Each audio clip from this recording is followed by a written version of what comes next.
안녕하세요. 사회적 질병, 외로움, 일상과 문화자원이 연결되는 커뮤니티 강의를 맡은 전성신입니다.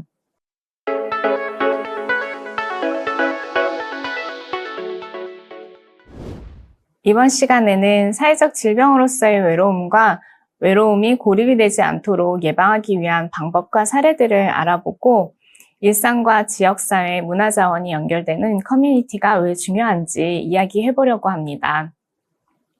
이를 통해 외로움이 만연한 현대사회에서 지역사회의 상호 돌봄이 가진 가능성에 대해서 살펴보고자 합니다.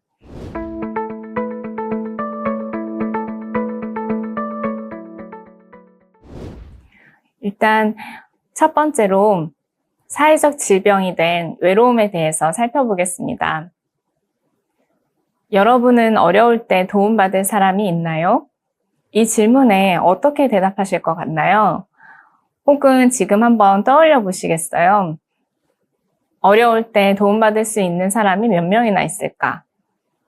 OECD 국가 중에 대한민국은 도움받을 만한 사람이 한 명도 없다라고 대답한 비율이 20%를 상회합니다.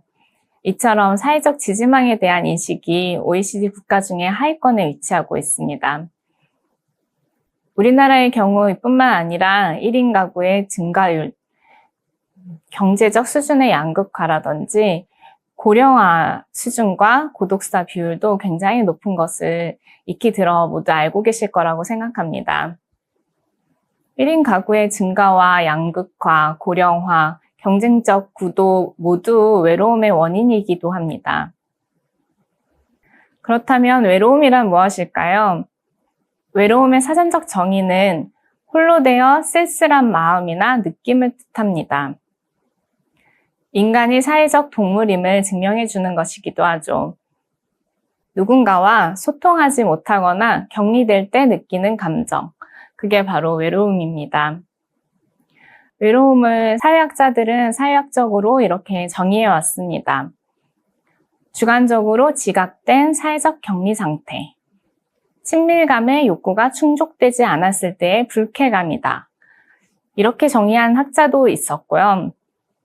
웨이스라는 학자는 외로움을 관계의 결핍으로 정의하면서도 정서적 외로움과 사회적 외로움으로 구분하기도 했습니다. 그렇다면 사회적 외로움이란 무엇일까요? 이런 뉴스 요즘에 많이 보셨죠?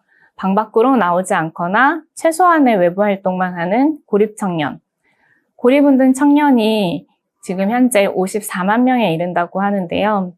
이뿐만 아니라 홀로 죽음을 맞이하는 고독사 이야기도 많이 들어보셨을 겁니다.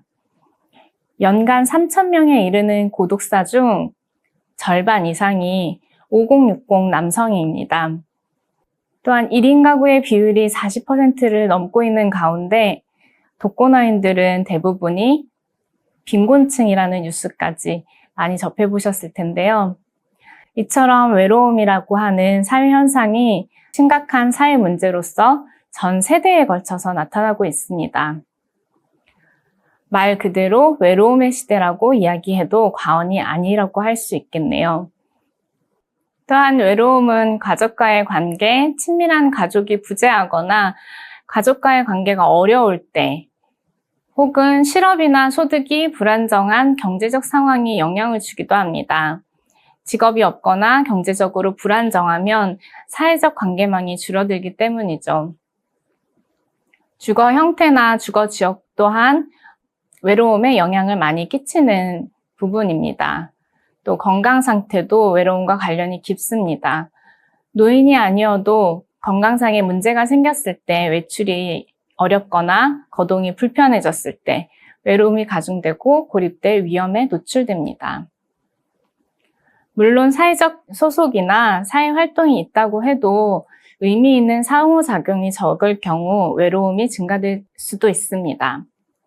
이렇듯 외로움이 증가되었을 때 외로움을 많이 느끼는 사람들은 관상동맥 질환이라든지 뇌졸중, 치매, 조기 사망 비율이 그렇지 않은 사람에 비해 30% 이상 높다는 연구 결과가 있기도 합니다. 2023년 세계보건기구는 담배 15개 피를 피는 것만큼 건강에 해롭고 건강상의 위험을 갖고 있는 게 외로움이다 라고 발표하면서 외로움을 긴급한 세계보건 위협으로 규정하였습니다. 외로움은 이처럼 비유적 표현으로서만이 아니라 실제 건강상의 질병과도 연관이 높은 사회적 질병이라는 것을 알 수 있습니다.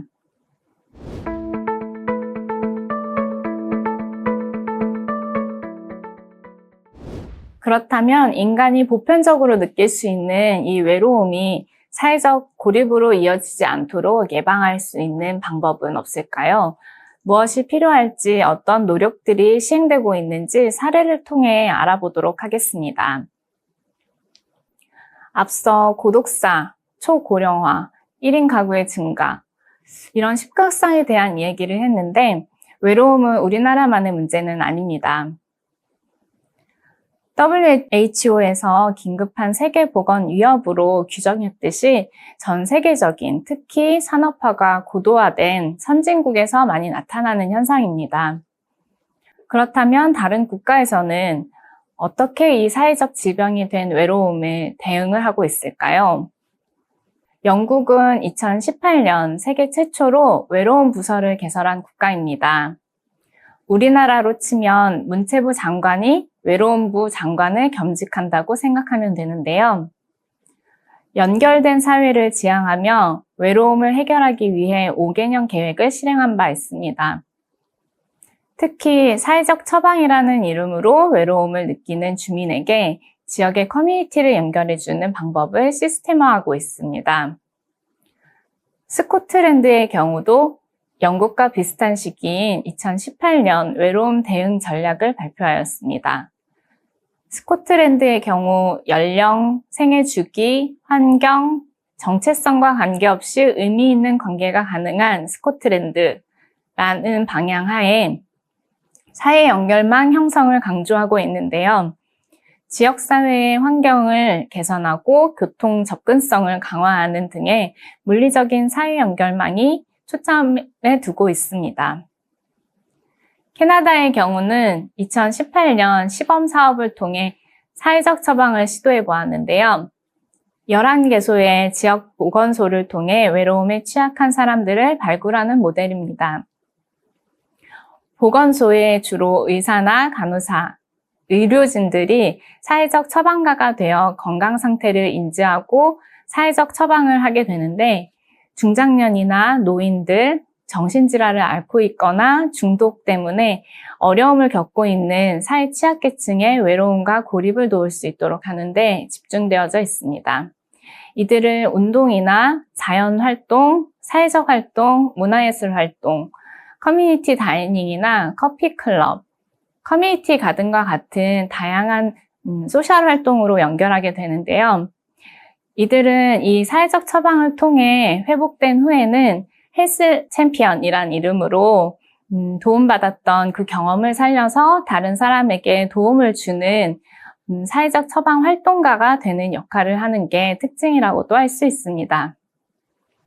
일본은 좀 더 일찍이 고독사와 히키코모리 문제에 초점을 맞추어 외로움 문제에 대응해 왔습니다. 2008년부터 은둔형 외톨이라고 하는 사회 문제가 대두되면서 커뮤니티 조성 사업이나 일상 지원 사업, 전화 상담, 일경험을 지원하는 다양한 정책에 펼쳐오고 있는 것이 특징입니다. 우리나라뿐만 아니라 많은 나라에 영향을 주고 있는 외로움 장관을 임명한 또한 상징성을 가지고 있는 영국의 사회적 처방에 대해서 좀 더 알아보겠습니다. 외로움으로 인한 사회적 질병을 겪고 있는 환자가 1차 병원을 방문하게 됩니다. 진료를 받으면서 진료하는 의사나 의료진들이 약물 처방뿐만 아니라 사회적 관계망이 이 환자에게 도움이 되겠다라고 판단이 될 때 사회적 처방을 하게 됩니다. 그러면 링크워커라고 하는 이름의 사회적 처방 활동가가 이 환자에게 연결되어서 1대1 면담을 6회기 이상 진행하고 링크워커는 환자에게 맞는 사회 관계망을 소개하고 연결하는 역할을 합니다. 지역사회에 있는 다양한 서비스나 커뮤니티, 자조 모임, 가벼운 동아리 활동 같은 사회관계망에 연결될 수 있도록 돕는 역할을 하는 것입니다. 혹시나 수개월이 지나서 시간이 흘렀는데 또다시 외로움과 관련된 어려움을 겪게 되는 경우 링크워커를 다시 찾아올 수도 있다고 합니다. 내가 외로움으로 인해 어려움을 겪을 때 어떻게 해야 하는지, 누구를 찾을 수 있는지 시스템이 마련되어져 있다고 생각할 수 있습니다. 이처럼 외로움이 사회적 고립과 심각한 사회적 문제로 발전되지 않도록 예방하는 것, 그것이 사회적 처방이라고 생각하면 될 것 같습니다. 국내의 사례도 살펴보도록 하겠습니다. 우리나라의 경우 일본과 같이 고립운동 또는 고독사와 관련된 사회 문제의 결과라고 할 수 있는 현상에 집중되어서 정책이 주로 이루어지다가 최근 사회적 처방을 적용한 사례와 움직임들이 생겨나고 있습니다. 경상북도는 K-외로움 대책사업이라는 이름으로 외로움을 대응하고 있는데요. 도 차원의 외로움 대책팀을 설치하고 도민들의 외로움 관련 실태조사를 실시한 후에 개선하기 위한 노력을 했다고 합니다. 대표적인 프로그램으로 대화기부운동 챌린지라는 캠페인이 있는데요. 대화기부운동이라는 플랫폼을 통해 외로움을 느끼고 있거나 대화가 필요한 사람들은 대화 신청을 할 수 있습니다. 또 지역사회에서 대화를 통해 외로움을 느끼는 사람들에게 대화 상대가 되어줄 봉사자들도 플랫폼에 참여할 수 있고요. 대화 요청자와 대화 기부자가 매칭되어 일상 대화를 할 수 있도록 만들어진 캠페인입니다.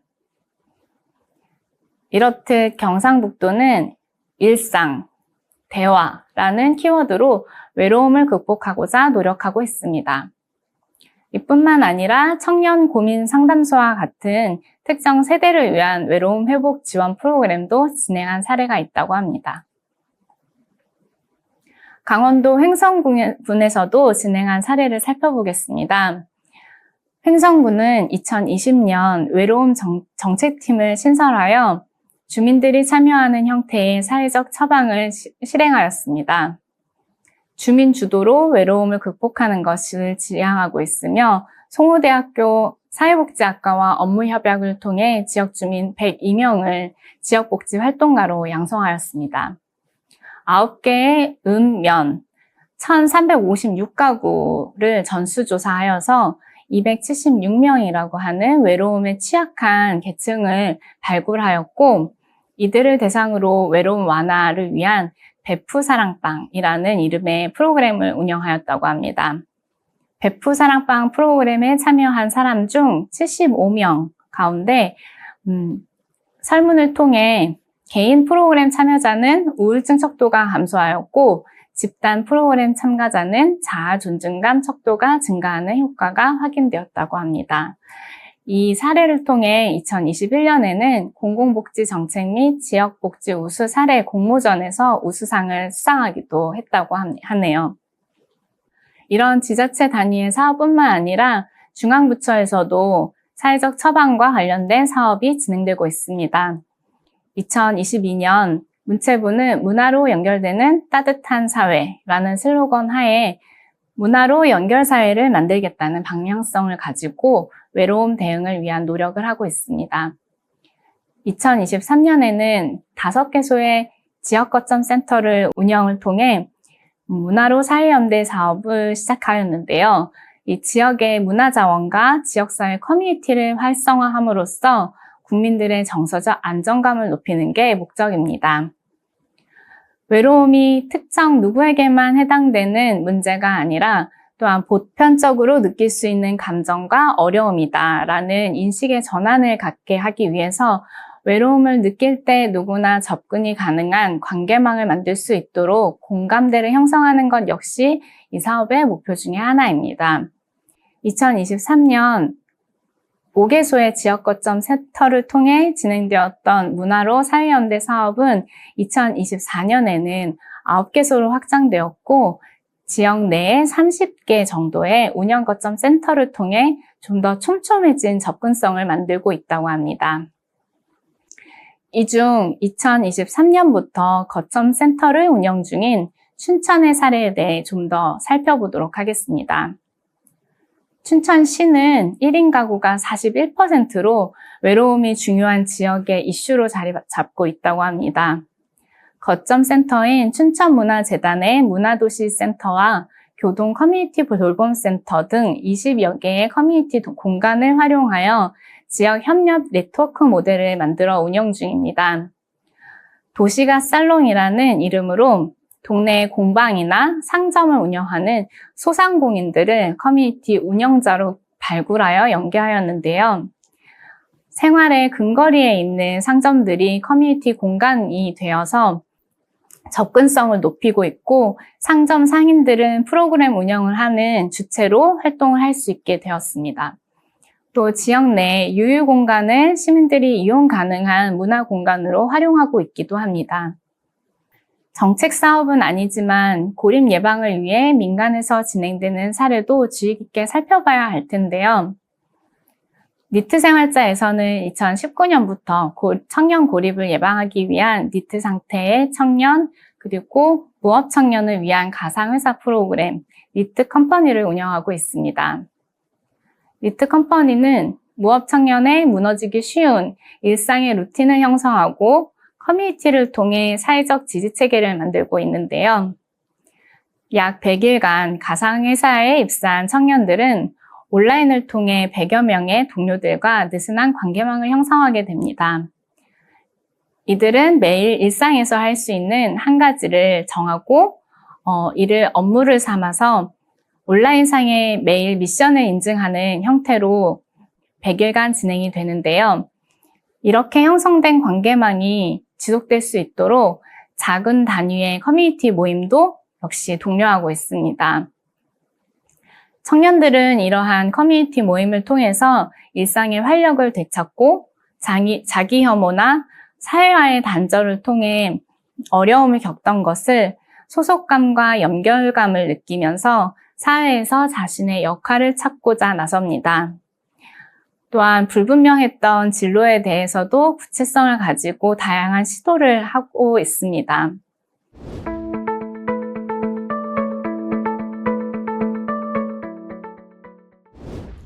우리나라의 경우 사회복지 서비스가 아직까지는 보편성보다는 선별적으로 특정 요건에 부합할 때 신청을 통해 지원이 이루어지는 부분들이 많이 있습니다.